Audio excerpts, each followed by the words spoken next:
Tuesday morning காலையிலேயே dinner வரைக்கும் எல்லாமே ரெடி பண்ணி வச்சாச்சு.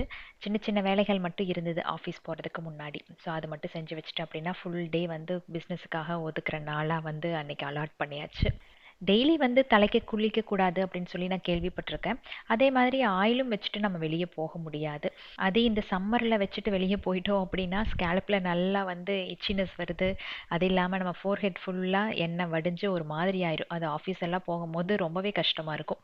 ஸோ இந்த மாதிரி நேரங்களில் நான் யூஸ் பண்ணுறது ஆல்ப்ஸோட ரோஸ்மேரி வாட்டர். இதோட பெனிஃபிட்ஸ் எல்லாம் உங்களுக்கு ஆல்ரெடி தெரிஞ்சிருக்கும்.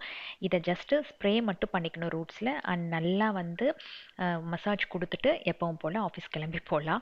இது என்ன பண்ணும் அப்படின்னா டக்குன்னு அப்சர்வ் பண்ணிக்கும். அந்த ஸ்டிக்கினஸ் எல்லாம் இருக்காது. நம்ம தலை குளிச்ச மாதிரியே இருக்கும். நம்மளை எப்பவும் வந்து ஃப்ரெஷ்ஷாக வச்சுக்கும். அண்ட் ஹேருக்கு ரொம்ப ரொம்ப ஹெல்த்தியும் கூட. ரெகுலராக யூஸ் பண்ணிட்டு வந்தீங்க அப்படின்னா பேபி ஹேர்ஸை நீங்கள் ஒரு சில நாட்கள்லேயே பார்க்கலாம்.